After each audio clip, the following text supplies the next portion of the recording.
Hey fellas, to the denizens of United Kingdom, good morning, and to people back in Pakistan, hello and assalamu alaikum. So today we're actually going to be talking about the Great Resignation, yeah? So to start off with introduction, the Great Resignation was also known as the Big Quit, right?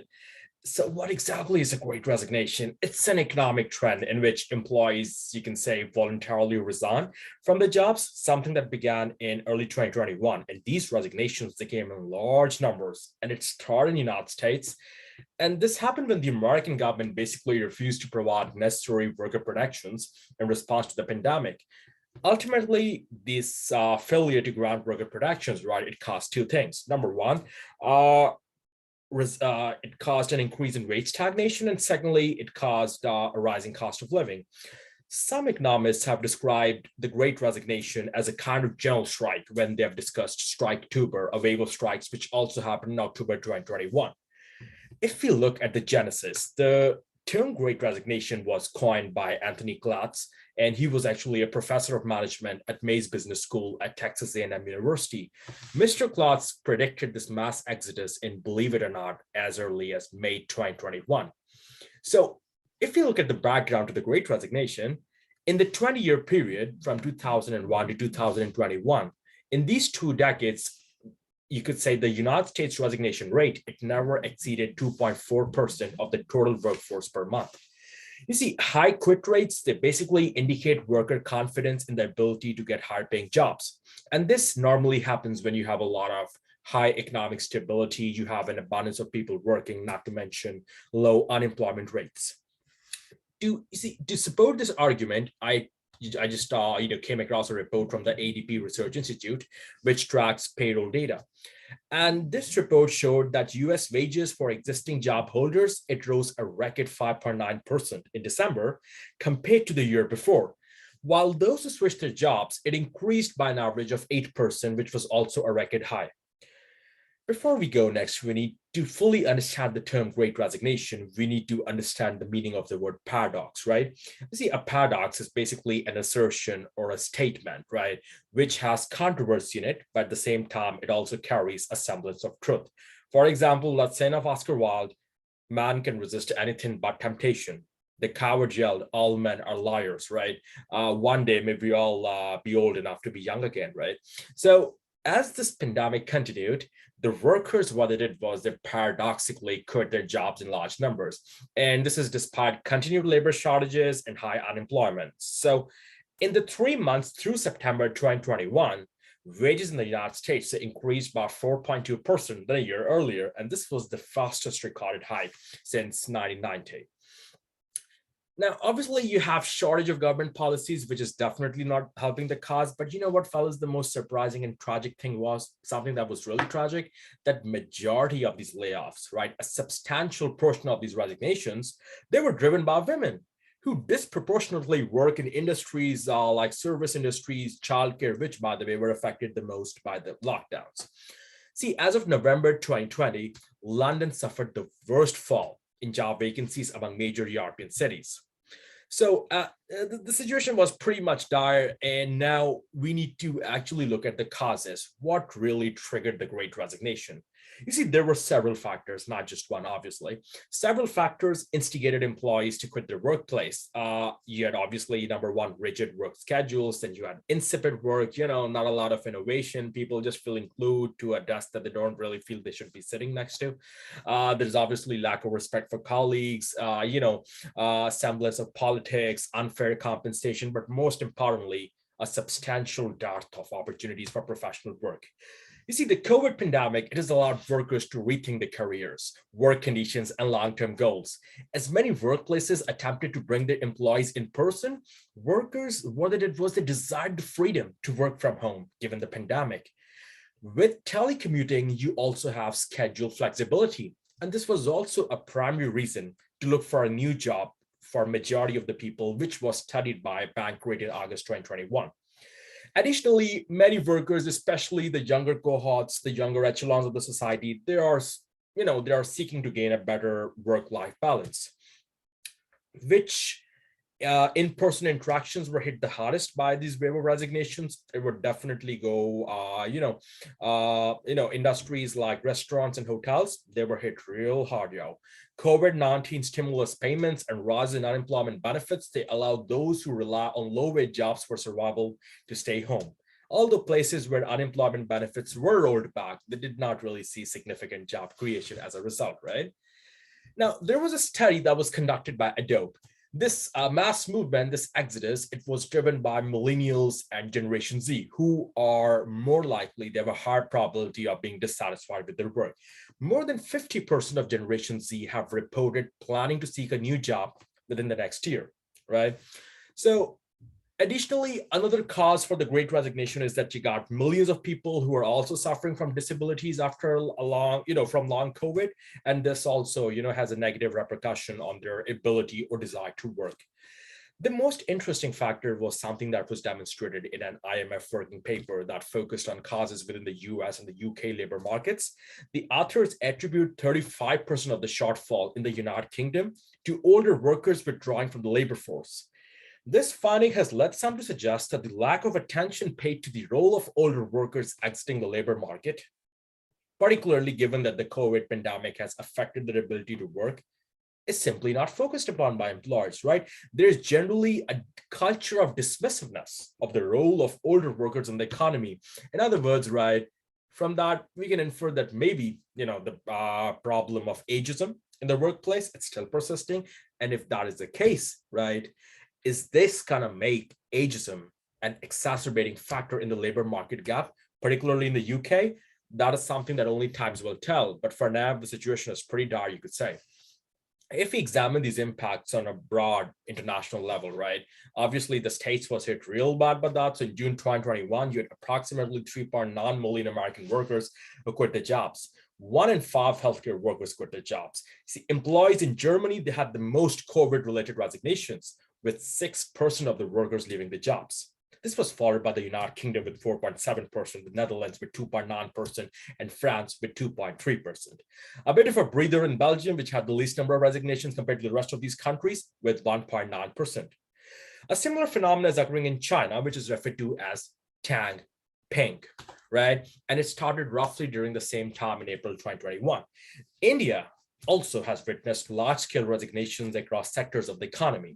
The information technology sector has witnessed massive attrition with over 1 million, with over 10 lakh resignations in 2021. So enough, fellas, enough emphasis on these statistics, right? I know they paint a pretty bleak picture, but the ultimate question that we need to ask ourselves is a lot of questions, right? The very first one, is the Great Resignation at the forefront of the executives' minds, right? Top management, to what extent have they classified it as a high priority, right?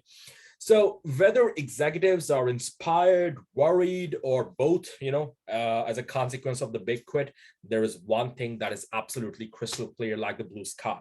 The Great Resignation is at the forefront of the minds of the top management, right?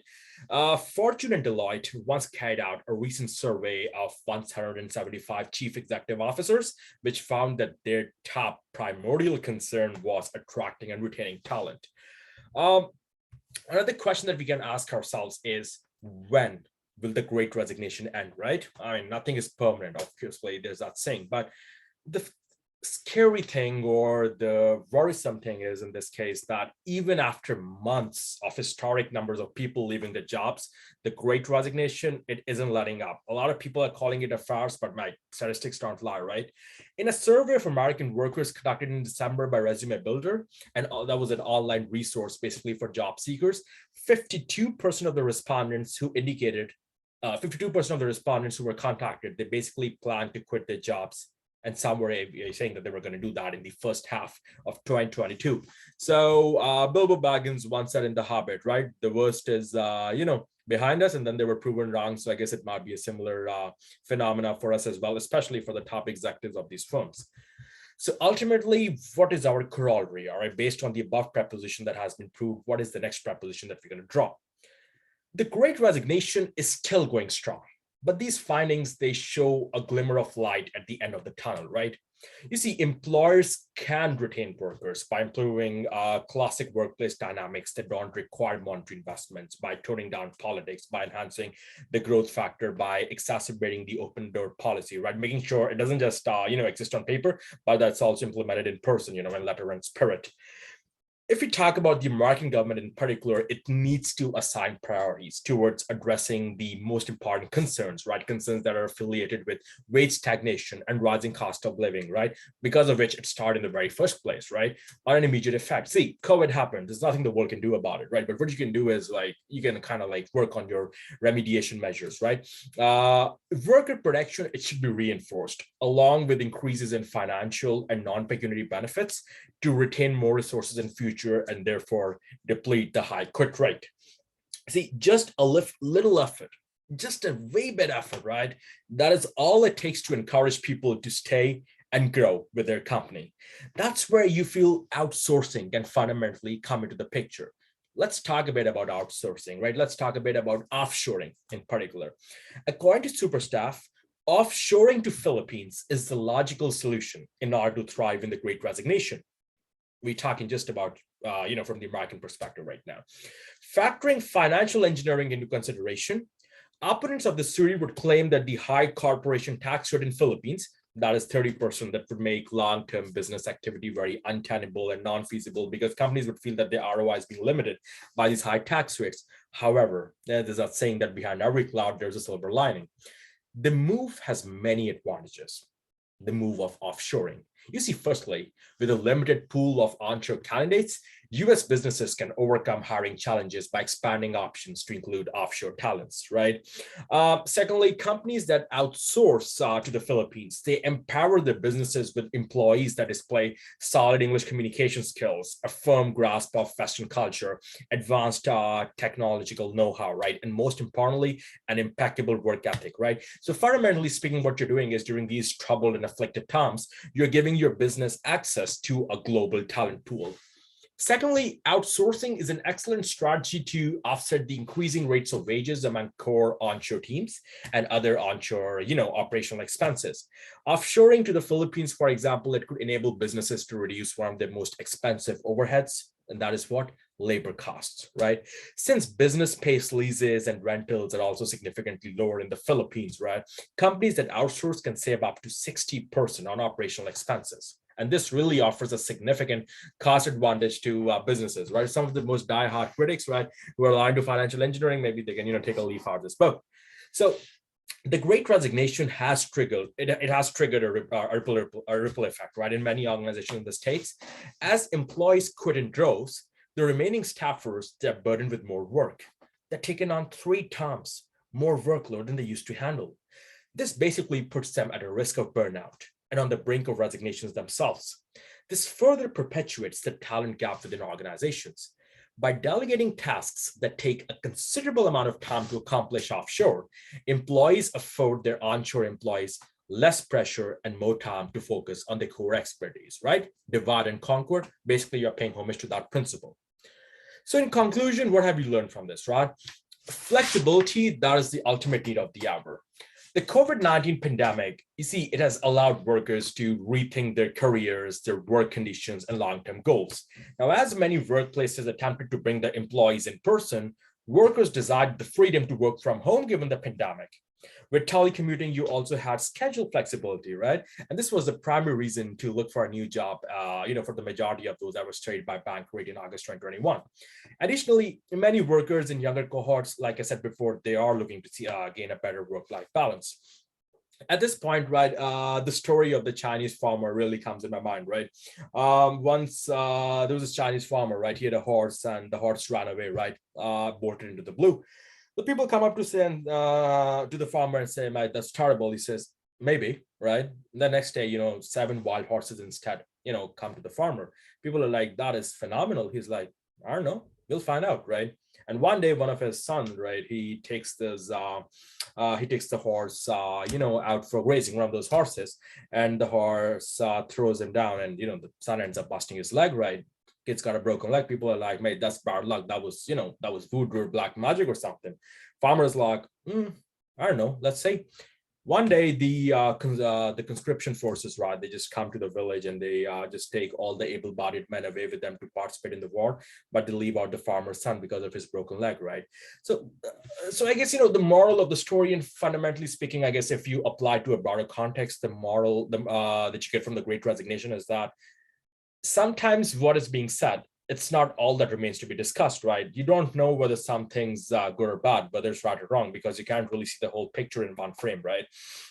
But more importantly, right, it teaches you one thing, that resignation, it ain't so bad, guys. All right. If people are constantly rejecting your ideas or what you have to offer, resign. See, constantly fighting and losing, it makes it a debacle. If you're the right man for the job, your resignation will not be accepted. If they accept your resignation, you were in the wrong job and it is time for you to move on. You see, you're probably good at something else in life. Learn to lead simple lives. There may be a potentially life-changing startup idea out there in the wilderness, potentially waiting for you to break the 9-6 corporate shackles and regain control over your steering wheel. So, like Jared Padalecki said in the great CW show Supernatural, there is no such thing as a wiped out slate, but we can, conscientiously speaking, stand up and tell ourselves that our past is our past and we can move on with our lives. To quote the great Sherlock Holmes, no possible solution could be more congenial to me than this, right? That is your ultimate Wednesday food for thought, right? Thank you very much, fellas. Hopefully see you again sometime soon. You all have a lovely day. Bye-bye.